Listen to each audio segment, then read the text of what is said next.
Hello everyone, welcome to my channel. Keep it simple but significant. I am your host Sasi. Let us start today's discussion. आपको video का PDF चाहिए तो comment section में link मिल जाएगा, आप Telegram group join कर सकते हैं.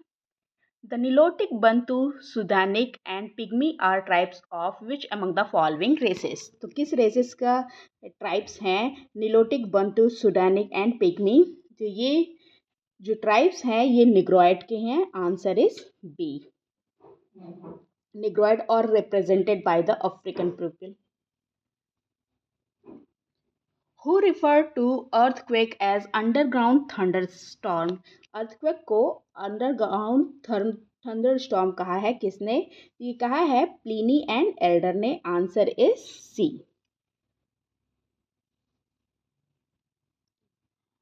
Which pass is located at the track junction of India, China and Nepal? India, China, Nepal के ट्राई जंक्शन पे कौन सा पास लोकेटेड है? तो ये रहा चाइना, ये आपका इंडिया और ये रहा नेपाल, और इसके ट्राई जंक्शन पे है आपका कौन सा? Lipulekh pass. Okay, answer is B. Okay, the Lipulekh pass is located at the tri junction of India, China and Nepal. This pass is used by the pilgrims of Kailash Mansarovar. Which among the following passes are not located in Arunachal Pradesh? कौन सा पास अरुणाचल प्रदेश में located नहीं है? तो देखिए, बॉमदिला, चंकन, तिहांग ये अरुणाचल प्रदेश में है, लेकिन नाथुला अरुणाचल प्रदेश में नहीं है, क्योंकि ये कहाँ पे है? ये है सिक्किम में. सिक्किम में ये लोकेटेड है. ओके, और ये जो नाथुला पास है ये पार्ट है, it forms a part of an offshoot of the ancient silk route. Golden revolution refers to what? तो गोल्डन रिवोल्यूशन है ये रिफर करता है हॉर्टिकल्चर को. Answer is C.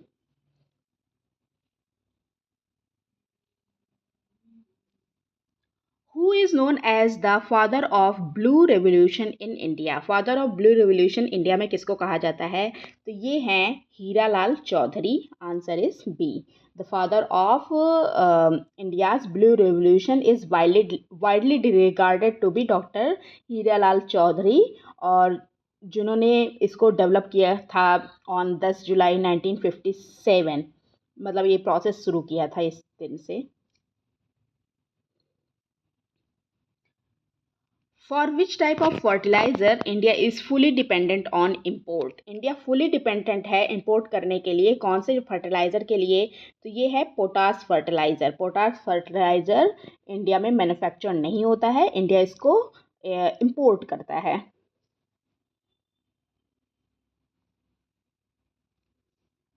The Kowada nuclear park project is proposed to be set up in which state?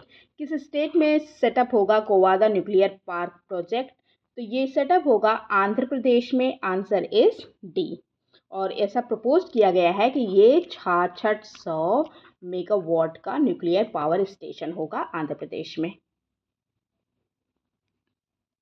Which of the following is given the highest weightage in the index of 8 core? मतलब ये जो options दिए गए हैं उसमें से highest wait किसका है? वैसे तो देखिए हाईएस्ट वेट होता है रिफाइनरी का 28.04%, लेकिन जो ये ऑप्शंस दिए गए हैं उनमें से इलेक्ट्रिसिटी जनरेशन है, इसका वेटेज है 19.85%. Answer is C. Okay. Due to which of the following factors a high concentration of jute mills are found in the Hooghly Basin? तो कौन से फैक्टर पर डिपेंड करता है a high concentration of jute mills जो कि Hooghly basin में पाया जाता है? तो देखते हैं. Nearness to the coal field ये कोई फैक्टर नहीं है. Convenient dry climate for spinning and weaving ये बिल्कुल सही है. तो आंसर क्या है? करेक्ट ऑप्शन पूछ रहा है. Answer is B. Which among the following about the coral reefs are correct? Coral reefs के लिए करेक्ट स्टेटमेंट पूछ रहा है. कौन सा है? देखते हैं. It is a significant part of the ecosystem. बिल्कुल ये सिग्निफिकेंट पार्ट होता है coral reef. It acts like the sanctuary to the marine life. Marine life के लिए सेंचुरी के लिए जैसा एक्ट करता है. बिल्कुल सही है. It protects the coast line from erosion, coast line को इरोजन से प्रोटेक्ट करता है, ये बिल्कुल ठीक है। सारे के सारे करेक्ट हैं, करेक्ट ऑप्शन पूछा है, so the answer is D 1, 2 and 3। A series of floating islands called Fumdis are found in which of the following lake of India? Floating island जिसको कहा जाता है फुमडिस, ये कहाँ पे किस लेक में पाया जाता है? तो ये है Loktak lake, answer is D. और यहीं पे है Keibul Lamjao national park. Which of the following hill station is known as the fruit bowl of Kumaon? तो कौन सा हिल स्टेशन है जिसको कहा जाता है फ्रूट बाउल ऑफ कुमाऊं? तो ये है Ramgarh, answer is C. Ramgarh hill station is located in the Nainital, जो कि डिस्ट्रिक्ट है उत्तराखंड की, और इसको कहा जाता है fruit bowl of Kumaon. Mangrove trees are found in which of the following rivers estuaries of Goa? River estuary हैं गोवा की जिसमें मैंग्रोव ट्रीज पाई जाती हैं, इनमें से कौन कौन सी है? तो ये मांडोवी, जुआरी, चपोरा, तेराखोल, ये सारे के सारे गोवा की रिवर्स हैं और इन सब में पाया जाता है। So the answer is D 1, 2, 3 and 4। Devmali is the highest point of which of the following states of India? तो किस स्टेट का हाईएस्ट पॉइंट है देवमाली? तो ये ओडिशा का हाईएस्ट पॉइंट है, आंसर इज डी। और देवमाली का जो एलिवेशन है दैट इज समुद्र तल से ऊंचाई, वो है 1672 मीटर। ओके, ये हाईएस्ट पॉइंट है ओडिशा का। It is located in the Koraput, Koraput district है ओडिशा की, वहाँ पे ये लोकेटेड है। विच of the following was the former name of Indira point? Indira point क्या है? ये जो हमारे इंडिया का सदर्न पॉइंट है उसको इंदिरा पॉइंट कहा जाता है, और जो नदर्न पॉइंट होता है उसको इंदिरा कोल कहा जाता है। तो फॉर्मर नेम इसका था Pygmalion point, answer is A.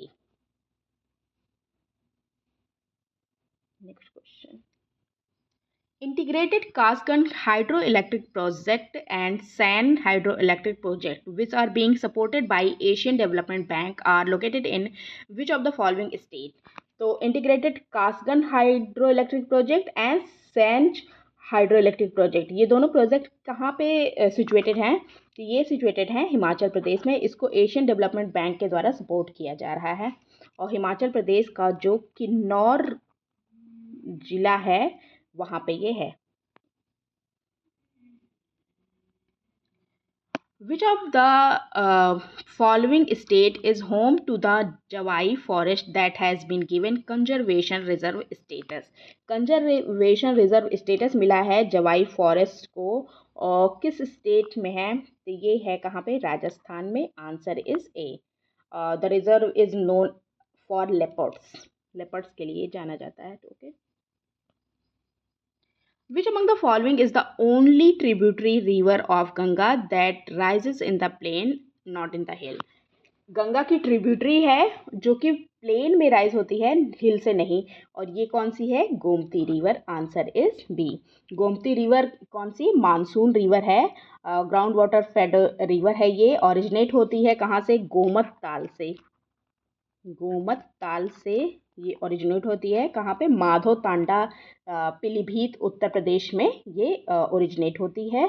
It is the only tributary river of Ganga that rises in the plains, not in the hills. Crooks in the news these days a lot. It is part of which conflict? तो ये किस conflict का part है? ये part है Russia Ukraine war का। ये रहा आपका कुर्क्स। न्यूज़ में इसलिए है क्योंकि यूक्रेन ने अभी अभी मतलब 3-4 दिन पहले की बात है, अभी इस क्षेत्र में रशिया के ऊपर आक्रमण कर दिया। अभी तक रशिया ही आक्रमण कर रहा था, अब यूक्रेन भी कर रहा है। That's all for today. If you like my video, please do like, comment, share and subscribe. Thank you.